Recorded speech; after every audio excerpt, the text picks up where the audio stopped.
गोपाल राजन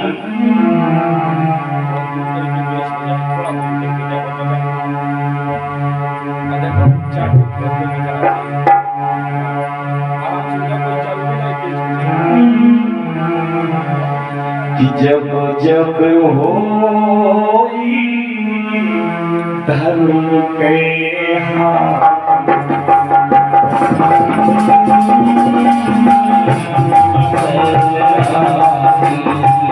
जब जब होई धर्म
जब जब इस धराधाम पर अधर्म बढ़ता है तो धर्म की रक्षा के लिए प्रभु आते हैं।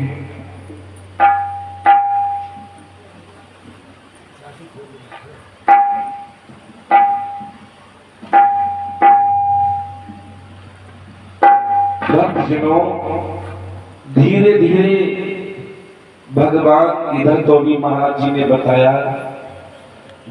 भक्तजनों, कल के प्रसंग में आप लोगों ने सुना, कन्या को ले आते हैं वसुदेव जी और अपने पुत्र को नंद बाबा यशोदा के यहाँ छोड़ आते हैं। इधर जन्मोत्सव मनाया जा रहा है भगवान का, और जो कन्या लाए थे आप लोगों ने सुनी थी कथा कि उस कन्या को भी मारने की कोशिश करी कंस ने, लेकिन वो कन्या हाथों से छूट करके आकाश मार्ग को चली गई और अष्टभुजी स्वरूप में आकर के बोली, अरे मूर्ख कंस, मुझे मारने का व्यर्थ में प्रयत्न करता है क्यों?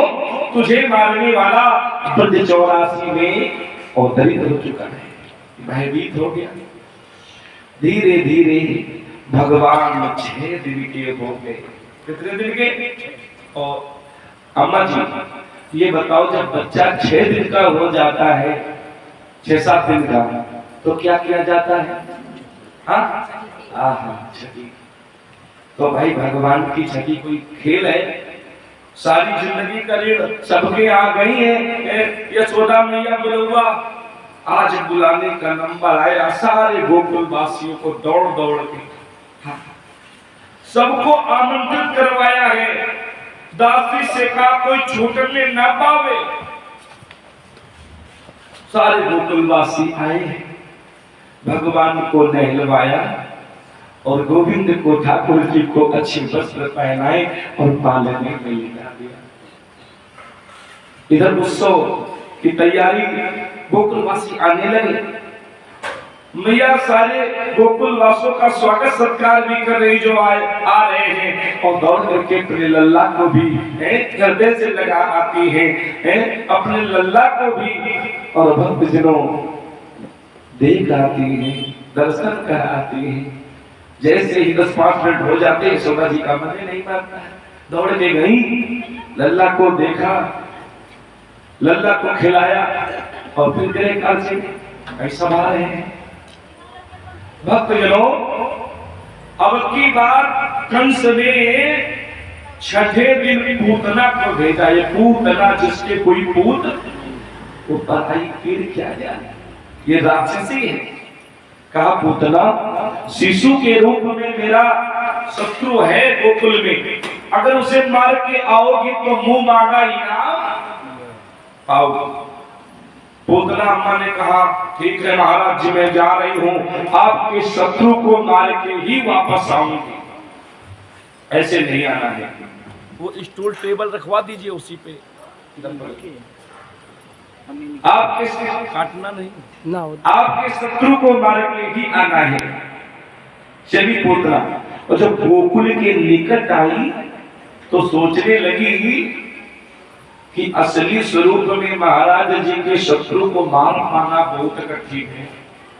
विकराल विराट स्वरूप था राक्षसी का, तो सोचा कि स्वरूप को बदला जाए। क्यों? राक्षस लोग भैया माया भी होते, जैसा चाहे वैसा रूप बना लेते। तो इसने सुंदर स्त्री का रूप बनाया। कैसा रूप बनाया? सुंदर स्त्री का रूप बनाया। व्यास जी ने लिखा है इस श्लोक,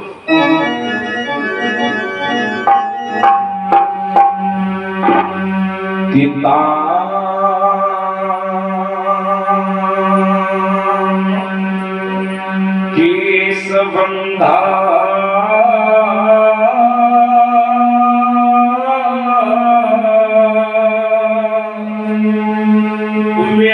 शक्ति मल्लिका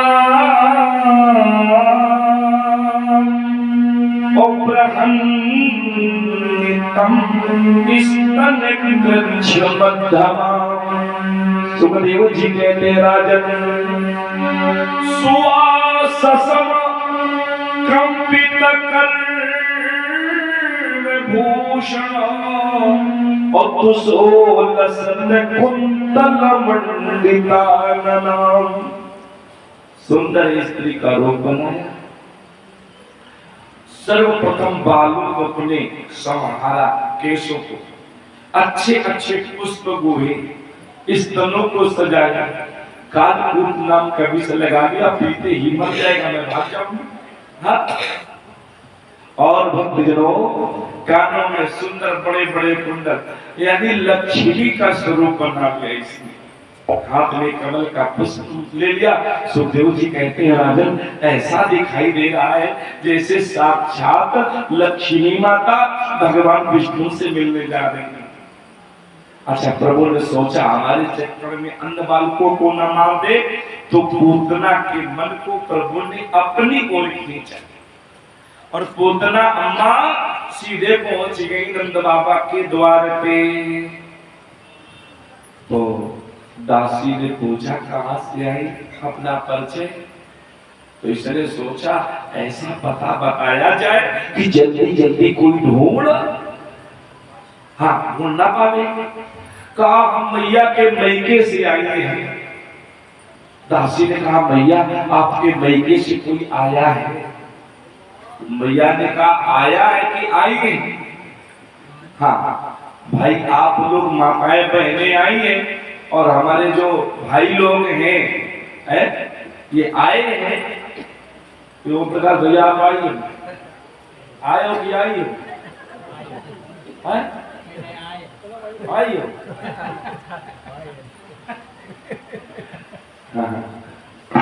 तो वक्त ये लोग आई है, मैया आई, तुम्हें तो हमने कभी नहीं देखा मैके में। कहा मैया आपको काफी समय हो गया है मिले, छोटी थी, खाने पीने की कमी नहीं, तो दूध दही खाया पिया माखन, तो शरीर बन गया है, काफी समय हो गया है और आप तो पहचान नहीं पा रहे। मैया ने सोचा हो सकता है हम मैके से जब कोई आ जाता है तो उसकी कितनी खातिरदारी, कितनी सेवा परीक्षित थी, मैके से अगर कोई आ जाता है। हाँ, और चलो कल जलपान, क्या जलपान नहीं, पहले तो ये नृत्य आपके लल्ला का दर्शन करने के लिए तरस रहे, अपने लल्ला का दर्शन करा दो। और चलो आगे आगे भैया जी और पीछे पीछे में पीछे पीछे पूतना अम्मा। जहां जिस जगह पे भगवान पालने में लेते थे यशोदा मैया, उसी जगह पूतना को बैठा दिया। खूब खिला लो, खूब दर्शन कर लो, क्योंकि सारे गोकुलवासी आए, सबको देखना है बहन। सुखदेव जी कहते हैं राजन, जैसे ही प्रभु ने पूतना को देखा तो नेत्र बंद कर लिए। क्या भगवान डर गए? अलग अलग विद्वानों के मत है कि भगवान ने इसलिए नेत्रों को बंद किया कि भगवान के दाहिने नेत्र में सूर्य का वास है, बाएं में चंद्र का वास है। सूर्य और चंद्र ने विचार किया कि सारा संसार मेरी प्रभु की पूजा करता है, अर्चना वंदना करता है, इस उल्टा को देखो, इस दुष्टा को देखो, मेरे प्रभु को विष पिलाने आई है, ऐसी उल्टा का हम कहीं नहीं देखेंगे, ऐसी उल्टा को, दुष्टा को अपने मार्ग से बैठने से नहीं जाने देंगे।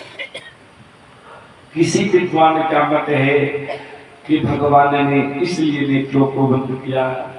भगवान ने अखंड कोटि ब्रह्मांड नायक पशुपतिनाथ भोलेनाथ का स्मरण किया। बाबा, जिस समय समुद्र मंथन हुआ था तो त्रैलोक्य महाराज विषाक्त, जिस विष से त्रिलोकी नष्ट हो जाती, कुंडलों की तादाद भी निकला था और सब पान कर गए थे। अम्मा जी ज्यादा से ज्यादा तोला 2 तोला लगा के आई है। और भैया आपको विष पीने का अभ्यास है। हाँ, और यहाँ हमारे माखन मिश्री, काले माखन मिश्री का पता नहीं, अम्मा जी पहले विष पिलाने चली आई। इसलिए बाबा विष आप और दुग्ध हम पान करेंगे। ये दूसरे विद्वान का मत। तीसरे विद्वान का मत कि भगवान ने इसलिए नेत्रों को बंद किया, जैसे कोई व्यक्ति आपको 10-5 साल पहले मिला हो, उसके साथ प्रेम, बैठक, जलपान हुआ हो और वो आपसे दूर हो जाए और 10-5 साल के बाद अचानक आपकी दृष्टि के समक्ष आए। हाँ भैया, अपना अचानक तो कभी कभी स्मरण करने में अरे इसे कहीं हमने नेत्र हो जाते कि नहीं। अरे प्रभु ने कहा, अचानक उतना को देखा, अरे ये वही है, कौन? बलिपुत्री रत्नमाला। सबको पता है कि जिस समय देवताओं का सारा राज्यपाट दैत्य ने छीन लिया, देवता बेचारे मारे मारे घूमने लगे गुफाओं के तलाव में छिपने के लिए,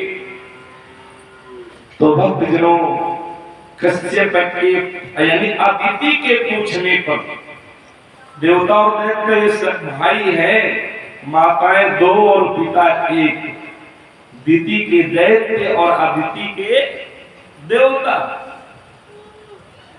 भक्तजनों, तो जब देवता मारे मारे घूमने लगे तो अदिति को कष्ट हुआ, चिंता हुई, तो अदिति ने महाराज कश्यप से कहा, प्रभु कौन सा व्रत, कौन सा पूजन, कौन सा नियम किया जाए जिसके करने से और हमारे पुत्रों का छीना हुआ राज्य वापस तो महाराज कश्यप ने एक प्रयोग व्रत बताया था,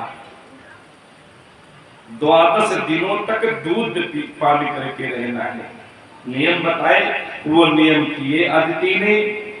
और कहा देखो भक्त जब नियम किए तो देवताओं का कार्य बनाने के लिए, छीना हुआ राज्य पाठ वापस दिलाने के लिए बामन के रूप में कश्यप नंदन अदिति नंदन बन करके प्रभु धराधाम पर आए। बोलिए बामन भगवान की। और उपनयन संस्कार भया, सीधे भगवान बलि की यज्ञशाला में पहुंच गए। नर्मदा नदी के तट पर सभी यज्ञ कर रहा है, 99 यज्ञ कर चुका है। ये सभी यज्ञ अगर पूर्ण हो गई तो फिर बलि इंद्र के इंद्रासन का पूर्ण अधिकारी बन जाएगा। भगवान यज्ञशाला में पहुंची, आवाज लगाई, बलि दौड़ के आया और ब्रह्मचारी भगवान को प्रणाम किया और कहा भगवान पता नहीं क्यों आपके पावन पवित्र स्वरूप को देख करके मेरे अंदर ये भाव बन रहा है कि सर्वस्व आपको प्रदान कर दूं। मन में प्रभु ने कहा बेटा बलि क्यों चिंता करते हो, तुम्हारा सर्वस्व लेने हम आए हैं। मन में बलि ने कहा महाराज यज्ञ चल रही है, आपका पदार्पण मंगल भवन अमंगलहारी, और महाराज इस मेरी यज्ञ में आपके आगमन मात्र से 4 चांद और लगे। क्या चाहिए बोलो, जो मांगोगे सो आपको, जो मांगोगे मिलेगा महाराज। भोजन मांगो ओ कपड़ा मांगो, जो मांगोगे सब हाजिर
महाराज जो इच्छा हो मांगो, जो मांगोगे सो मिलेगा।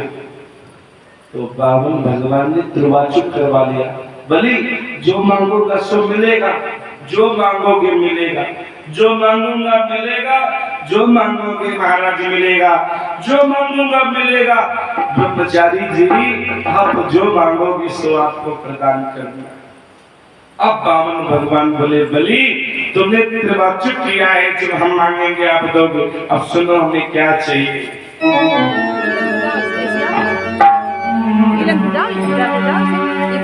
इधर से आकर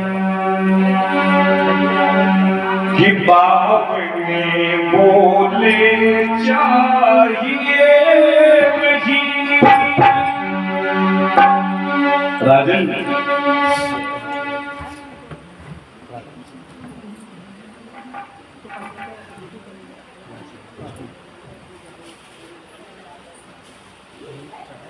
हाँ राजन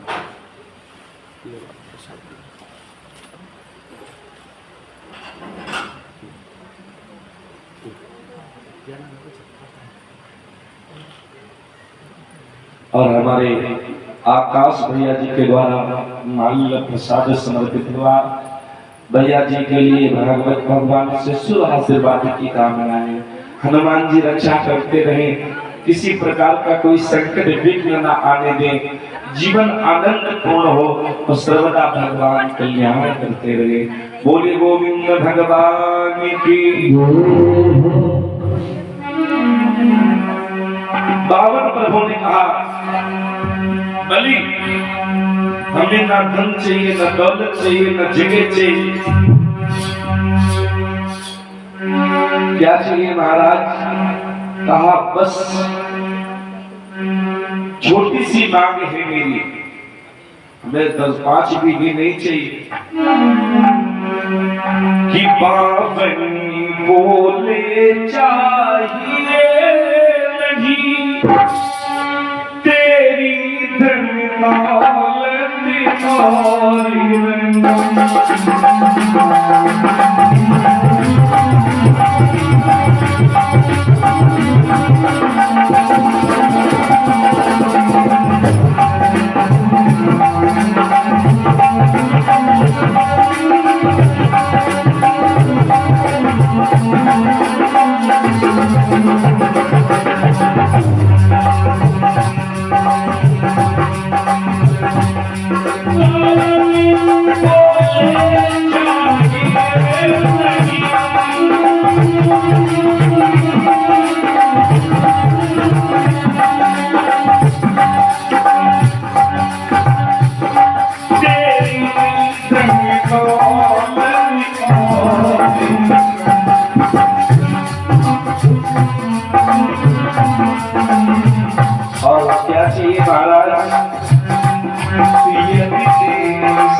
पद पृथ्वी चाहिए। बलि ने कहा महाराज जी क्या बोल रहे हो, त्रिलोकीनाथ से मांग रहे हो और 3 पद पृथ्वी, वो भी अपने पैरों से आप नापेंगे, आप कितने छोटे हैं। अरे महाराज गांव की गांव, क्षेत्र के क्षेत्र, नगर के नगर मांगो, थोड़ा देने में भी अच्छा लगे। चलो कोई बात नहीं, भूल हो गई आपसे, दोबारा आप अपना फिर मांग सकते हैं। बामन भगवान बोले, बलि हम संतोषी ब्राह्मण हैं, किसी एक असंतोषी को पृथ्वी की पूरी संपत्ति दे दी जाए फिर भी उसे संतोष, हम संतोषी जब आवे संतोष धन सब धन दूरी समान, बस 3 पद पृथ्वी चाहिए। और वही 21 साल में बलिपुत्री रत्नमाला खड़ी थी, इसने प्रभु के पावन स्वरूप को देखा, कितना सुंदर है, कितना सुंदर है, अगर ये पुत्र के रूप में मिल जाए तो इसे अपना स्तन पान कराए। प्रभु ने कहा ठीक है पुत्री एवं मस्तु। अब जब संकल्प की बारी आई तो गुरुजी को बुलाया गया। गुरुजी कौन थे? हाँ, शुक्राचार्य जी के थे गुरु। आए, कहा महाराज 3 पद पृथ्वी मांगी है ब्रह्मचारी जी ने, आप संकल्प पढ़ दे। गुरु जी ने कहा 3 पद पृथ्वी इतना छोटा है। हाँ, गणित लगाई में इस दाल में कुछ काला, ध्यान से देखा, अरे पहचान गए गुरु जी, अरे बलि के पागल हो गए, कोई और नहीं है, ये देवताओं का काम बनाने के लिए, देवताओं का छीना हुआ राज्यपाट वापस दिलाने के लिए स्वयं विष्णु नारायण आया है।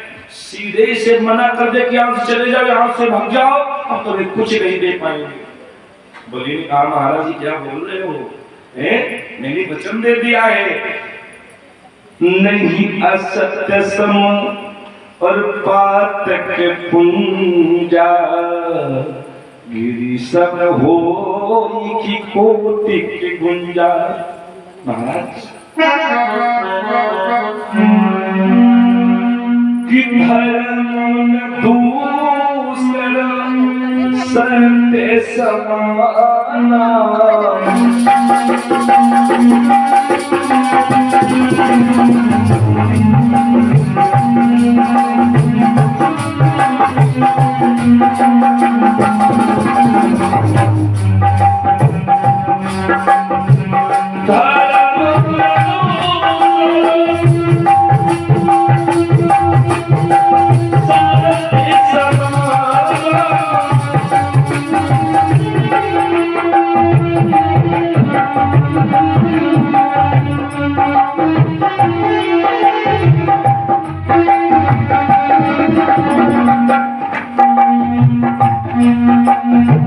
सत्य समाना।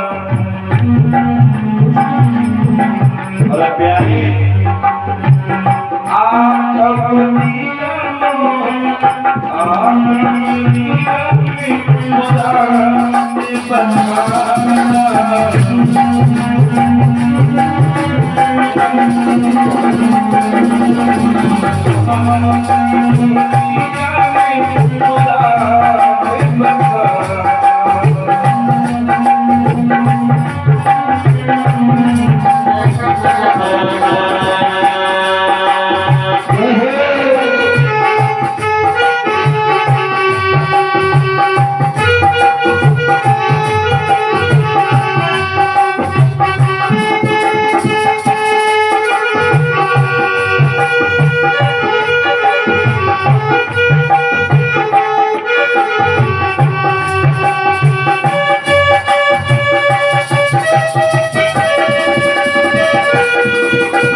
आप झूठ नहीं।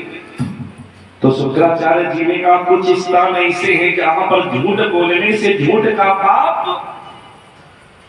कुछ स्थान ऐसे हैं झूठ बोल जाओ 1% उसका दोष पाप नहीं लगेगा। नंबर 1, किसी के गले में फांसी का फंदा पड़ा हो और आपके झूठ बोलने से अगर उसके प्राण बच रहे हो, वो आप झूठ बोल सकते हैं प्यारे, उस झूठ का 1% आपको पाप नहीं लगेगा। और क्या बोलना चाहिए, किसी की कन्या का विवाह हो रहा हो, हाँ, उसके विवाह में संपन्न होने के कारण यानी होने पर कि संपन्न हो जाए हमारे झूठ बोलने से, आप कहीं पहुंचे और आपने की गांव की कोई पुत्री है जिसका विवाह हो रहा है, तो बर पक्ष से पूछ दिया गया भैया आप उसी गांव में रहते, फलाने भैया जी की बिटिया कैसी, आप कुछ भी नहीं जानते, तो आपको बोल देना भैया बहुत अच्छी देवी स्वरूपा है, गुणवान है। हाँ, भक्तजनों बिटिया के विवाह में, कन्या के विवाह में, कन्या का विवाह संपन्न होने के लिए अगर झूठ बोलना पड़े तो झूठ का पाप, किसी का सर्वस्व जा रहा हो, अगर आपके एक झूठ बोलने से आपका सर्वस्व बच रहा, वहां भी आप झूठ बोल सकते हैं। और परीक्षित जी, परिवार को सुरक्षित रखने के लिए अगर पत्नी से भी कुछ झूठ बोलना पड़े तो वहां पर भी झूठ का पाप बोलना पड़ते हैं। मिश्रा जी,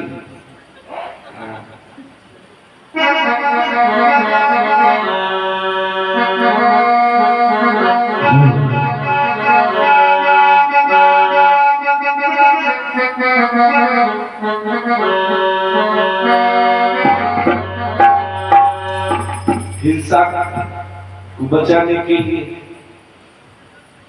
कहा, मना कर दो, कहा गुरु जी क्षमा करना, मेरे द्वार पे प्रभु आए, मैं इनको खाली हाथ वापस नहीं कर सकता हूं।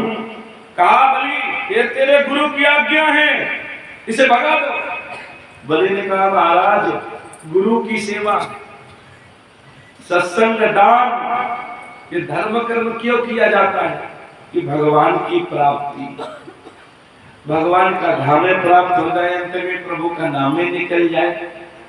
और आज भगवान मेरे समक्ष है महाराज, क्षमा करना, आज आपकी आज्ञा का पालन नहीं हो पाएगा। आप संकल्प पढ़ो महाराज, पान, सुपारी, लौंग, इलायची, पुष्प, ये सब सामग्री हाथ में रखे हैं परीक्षित की।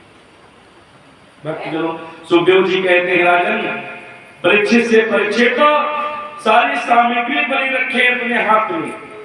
गुरु जी से बोले संकल्प पढ़ो महाराज। गुरु जी ने कहा कि क्या बताएं बेटा, आज संकल्प याद नहीं आ रहा है। बलि ने कहा महाराज जब असली संकल्प की बारी है तो संकल्प भूल गए, चलो कोई बात नहीं, नित्य आप पढ़ते रहे हैं तो सुनते सुनते संकल्प हमें, हाँ कोई बात नहीं। अच्छा, बिना जल के संकल्प अधूरा है, बिना जल के संकल्प, तो उठाया गड़वे का लोटा, गड़वा था तो भक्तजनों की जल गिरा दिया जाए। गड़वे को उठाया तो शुक्राचार्य जी ने विचार किया कि लगता है ये छड़िया तो है ही, इसलिए कोई मोहनी मंत्र मार दिया मेरे शिष्य के ऊपर। अपने रहते छलने नहीं, ठगने नहीं देंगे शिष्य को, तो गुरु जी ने सूक्ष्म रूप बनाया और गड़वे की टोटी में जाके बैठे। बलि ने गड़वे को हिलाया, जब चोटी में गुरु जी बैठे तो जल कैसे गिरे, जल तो गिरा नहीं। तो भगवान इशारा दे रहे, गुरु जी अभी समय अगर समझना चाहो, हाँ बचना चाहो तो बच जाओ भैया। बलि लगता है टोटी में कुछ फंसा, इसे हिलाओ। भैया बलि ने गड़वे को हिलाया, लेकिन गुरु जी कष्ट से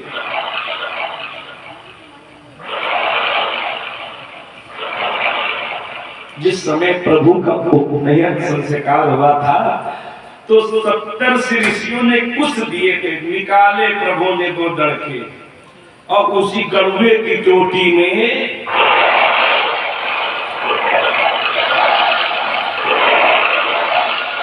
सो भैया इनकी एक आंख लेना न देना।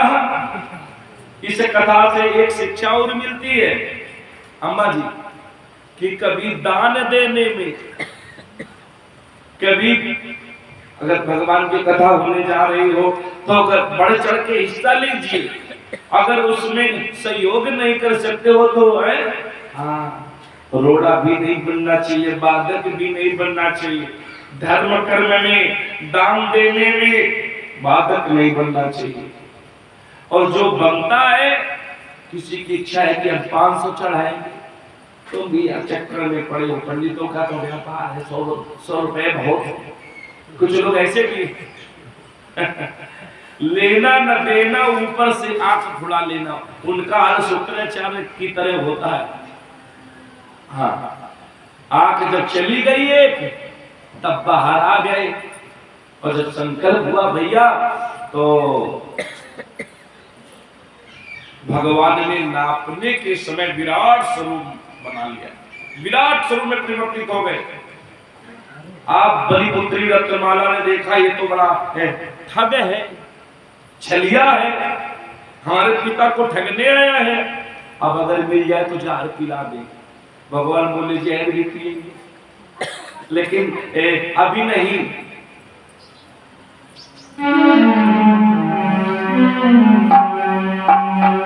कि द्वापर में तुम पूतना बनो, द्वापर में तुम पूतना बनो, और मैं कृष्ण नाम से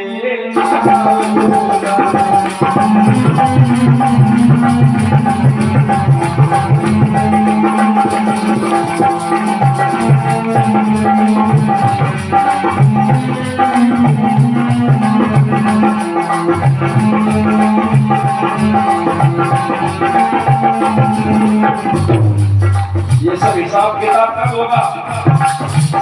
द्वापर में।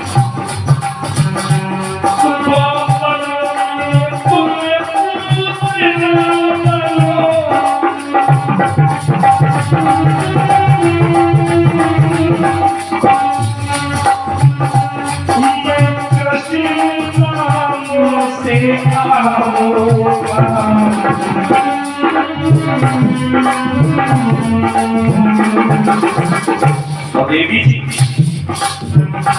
तेरे ईश्वर को माने करके, तेरे ईश्वर को माने करके, तुम्हें परम धाम में पहुंचाऊंगा। तेरे ईश्वर को माने करके, तुम्हें परम धाम में पहुंचाऊंगा।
बराबर में हमारा तुम्हारा हिसाब हो गया होगा।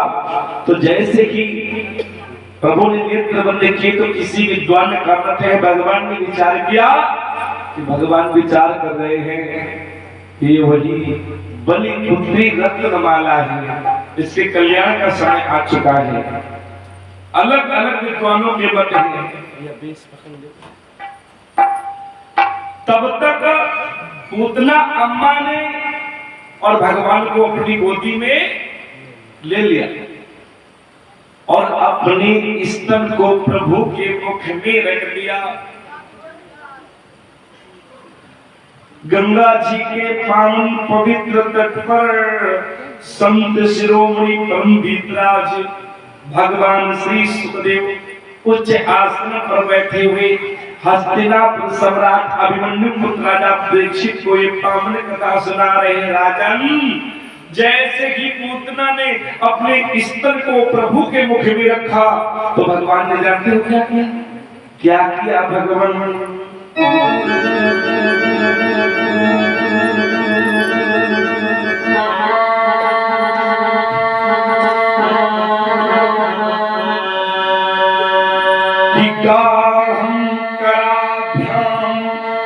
भगवान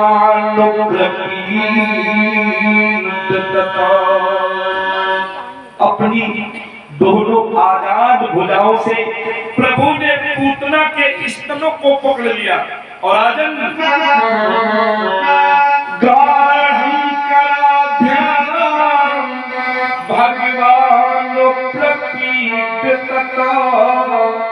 प्राणी सममेरो से समन्वितो विमत प्राणी सममेरो से समन्वितो विमत।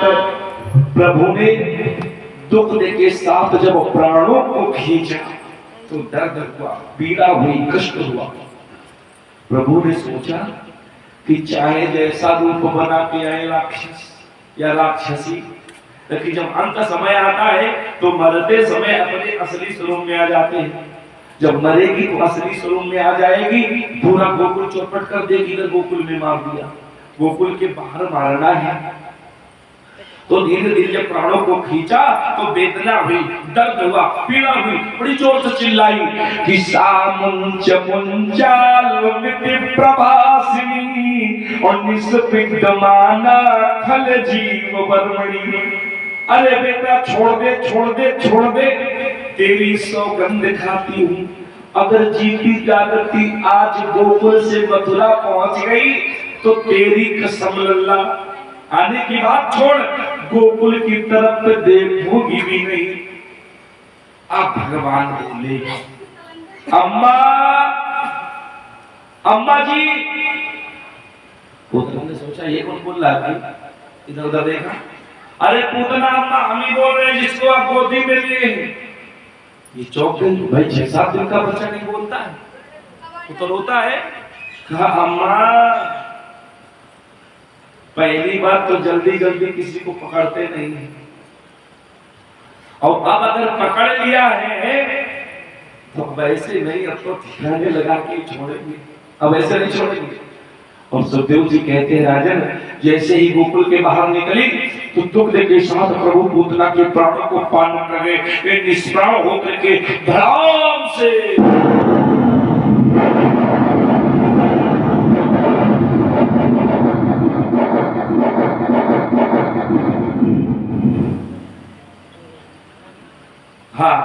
धड़ाम से गिरी और इसके नीचे जो भी पड़ गया सबका चूरन बन गया। श्लोक लिखा है व्यास जी ने, भैया श्लोक लिखा है परीक्षित जी, पद्मानो पितदेह त्रिगव्यूतम तरद्रुवान। तीन गव्यूति के लिए भागवत जी में लिखा है, एक गव्यूति माने 2 कोस, एक गव्यूति माने तो 3 गव्यूति माने 6 कोस, और 6 कोस माने 12 मील, और 12 मील में 18 किलोमीटर होते हैं। 18 किलोमीटर में गिरी और 24 के नीचे पड़ गया है, लिखा है चूड़या बास राजेंद्र में दासी तद्भुतम, सबका चूरन बन गया। जब ये गिरी तो गर्जना कंपन हुआ। यशोदा जी दौड़ के पालने के पास पहुंची, ना लल्ला है और ना भैया गोपी है। अरे बड़ी जोर से चिल्लाई, अरे गोकुल वासियों मेरा लल्ला कहाँ गया, ना वो गोपी का मेरा लल्ला, मेरे लल्ले को कहीं कुछ हो ना जाए, है मैं तो नहीं जी पाऊंगी। बिलखने लगी, रोने लगी। अब गोकुल वासी ढूंढने लगे भैया के लल्ला को। आगे आगे यशोदा मैया तड़पती बिलखती और पीछे पीछे सारे गोकुलवासी।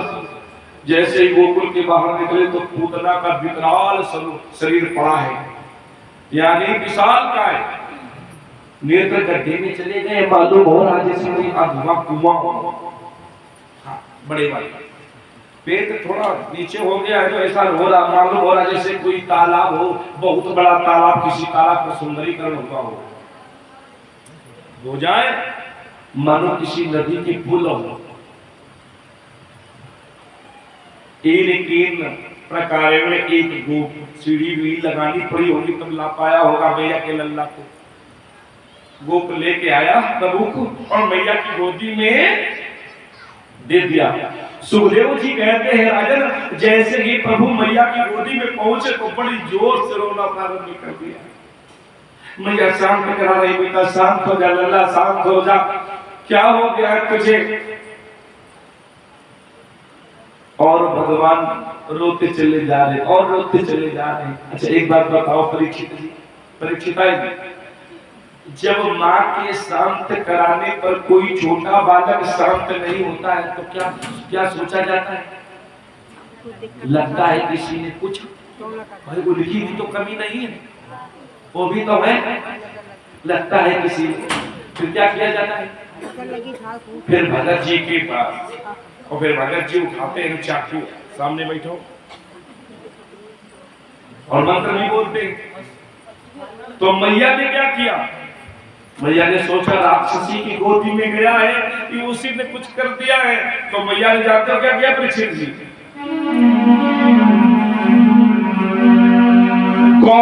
कौमुत्रेण स्नान कीत्वा, कौमुत्रेण स्नान कीत्वा पुनर्गो रजसार्भकम्, पुनर्गो रजसार्भकम्। मैया ने अपने लल्ला को गौ माता के मूत्र से स्नान कराया। किसे? अरे गौ महिमा जितनी की जाए भैया परीक्षित जी उतनी कम। 3300 कोटि के देवी देवताओं का वास है। ये समझ लीजिए लक्ष्मी को जब कहीं वास नहीं मिला तो गोबर में स्थान दिया। लक्ष्मी ने कहा अगर आपने हमें ठुकरा दिया मैया तो फिर संसार में कौन अपनाएगा, कहाँ जाऊंगी, कहाँ स्थान मिलेगा। तो कहा गोबर में जगह बची कर रहना चाहो तो ठीक है, कहा मैया स्वीकार है। तो गौ माता के गोबर में लक्ष्मी का वास है।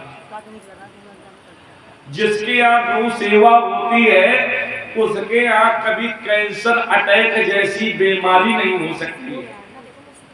परीक्षित जी, हाँ, गौ की सेवा बड़ी सर्वोच्च सेवा है। आप लोगों ने सुना होगा ब्रह्मा जी जिस समय पुष्कर में यज्ञ कर रहे थे, ब्रह्मा जी पुष्कर में यज्ञ कर रहे थे तो बिना पत्नी के यज्ञ अपूर्ण है। नारद जी से कहा यज्ञ का मुहूर्त निकल रहा है, अपनी मैया से पूछ के आओ कितना समय लगाएंगी। तो भक्तजनों ब्रह्म धाम में आए नारद जी, देखा मैया को भी समय लगेगा। नारद जी ऐसे थे कि बात होती थी इतनी तो बढ़ा चढ़ा के इतनी बता देते थे। तो कहा पिताजी अभी मैया को बहुत समय लगेगा। ब्रह्मा जी ने सोचा तब तक तो मुहूर्त निकल जाएगा, क्या किया जाए। इसका मतलब हमें दूसरा विवाह करना होगा। विवाह की खोज में निकले, देखा कि एक कन्या गौ सेवा कर रही, गैया चरा रही है। गुजर पुत्री थी। गुजर माने जिसका गाय के द्वारा ही जिसके जीवन का गुजारा हो रहा हो, उसे गुजर बोलते हैं। जिसके जीवन का आधार गाय हो, गुजर पुत्री। तो उससे बोलते, विचार किया कि जब गौ सेवा कर रही तो इससे कोई श्रेष्ठ नहीं हो सकता, ये श्रेष्ठ कन्या है। कहा हम तुमसे विवाह करना चाहते हैं, मेरी यज्ञ का मुहूर्त निकल रहा है। कन्या ने कहा महाराज हम आप, पहली बार तो हमारा आपका कोई जोड़ नहीं है, और फिर अगर विवाह करना है तो कहीं कन्या क्या स्वयं आजकल की तरह थोड़ी ना था है? पहले ना लड़का लड़की को देखता था है, और भक्तजनों ना कन्या वर को देखती थी, और बड़े रीति रिवाजों के साथ कितना अच्छा पहनावा पहले था है? आवाज का तो भैया सब धीरे धीरे बिगड़ रहा है। हम लोग अपनी संस्कृति से दूर हो रहे हैं।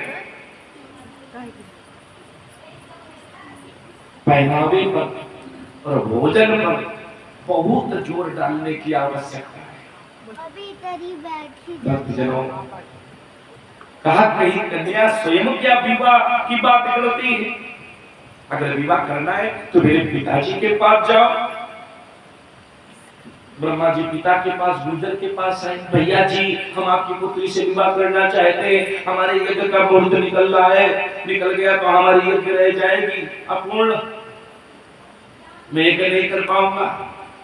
गुजर ने कहा महाराज पहली बार तो हमारा आपका कोई मेल नहीं है, अगर हम अपनी कन्या का विवाह आपके साथ कर भी दें तो आपका यज्ञ पूर्ण हो जाएगा, आपका काम निकल जाएगा, फिर मेरी कन्या को कौन पूछेगा बताओ। ब्रह्मा जी ने कहा गुजर अगर तू अपनी पुत्री का विवाह मेरे साथ करेगा, अगर मेरी यज्ञ पूर्ण हो गई तो जाओ मैं वरदान देता हूं क्या कि आगे चल करके तेरी कन्या, तेरी पुत्री वेद माता गायत्री के नाम से जानी जाएगी। बिना इसकी कृपा से कोई वेद का, पुराणों का, शास्त्रों का एक शब्द भी नहीं जान पाएंगे।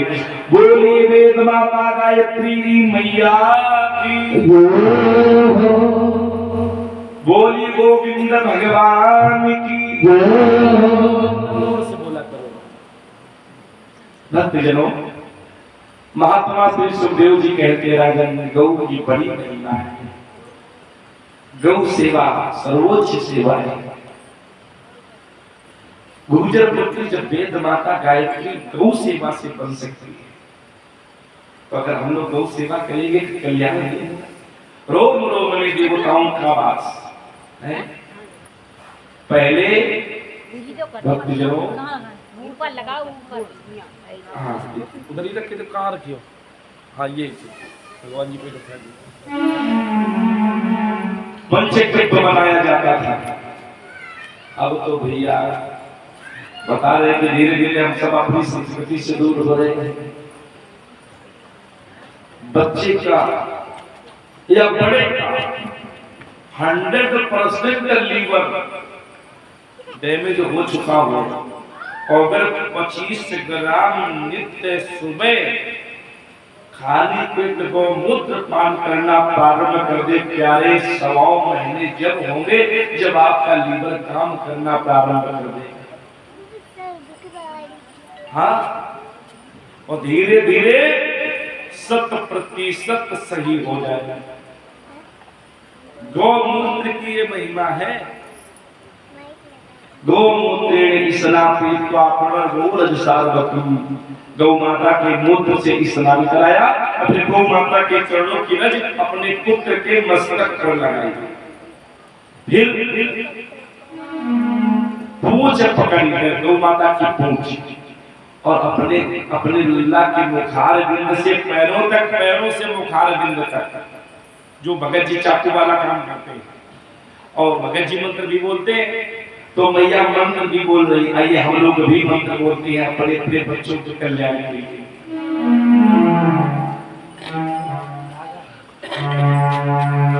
इंद्रियाणि ऋषिकेशा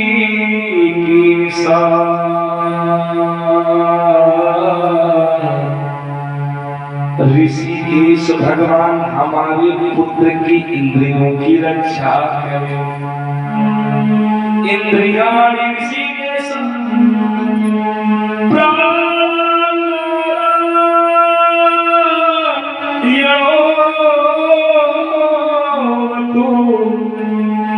नारायण भगवान हमारे पुत्र की प्राणों की रक्षा करें।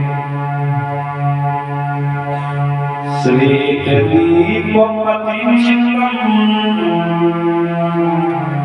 श्वेतदीपमतिचित्रं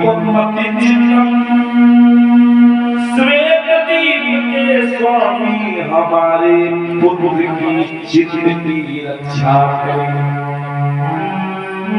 श्वेतदीपमतिचित्रं मनोयोगेश्वरो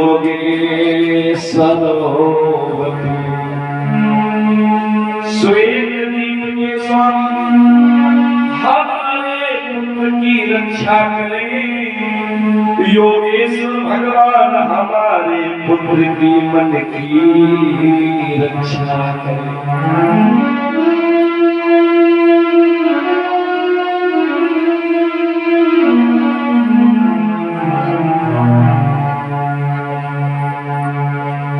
और जैसे ही मैया ने झाड़ा दिया तो भगवान हंसने लगे। राजन प्रभु हंसने लगे। विकराल विशाल शरीर इसका विशाल काय था। काट काट छाट छाट करके लकड़ियों के ढेर पर रखा गया और जैसे ही अग्नि लगाई गई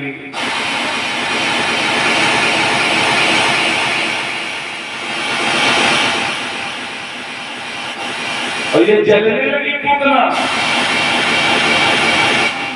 तो भैया सुगंध उड़ने लगी। परीक्षित ने कहा प्रभु ये क्या बोल रहे हो? न इसकी जाति अच्छी राक्षसी थी, न इसका भाव अच्छा प्रभु को मारने आई थी, विष पिलाने आई थी, और न इसका खान पान अच्छा रुधिरासना छोटे छोटे बच्चों का रक्तपान करती थी, और न इसका काम अच्छा प्रभु को मारने आई थी, बाल घाती थी, छोटे छोटे बच्चों को मारती है। महाराज इसके जलने से सुगंध क्यों उड़ रही है? तब सुखदेव जी बोले राजन कोई भी भाव से ये बताओ स्तन पिलाने का काम किसका है? कोई भी भाव से प्रभु ने इसका स्तनपान किया तो ये भगवान की मां स्वरूपा मां के रूप में बन गई। स्तन पिलाने का काम मां का है।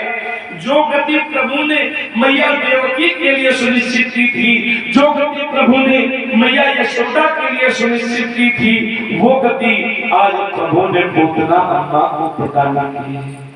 राजन जो भी पूतना उद्धार की कथा सुनेगा उसे भगवान के चरणों की अमल भक्ति का वरदान मिलेगा और उसके बाल गोपालों की सर्वदा श्री ठाकुर जी श्री बिहारी जी सर्वदा रक्षा करते रहेंगे। एक बात प्रेम से बोलिए, बोले वृंदावन बिहारी लाल की जय हो, बोले गोविंद भगवान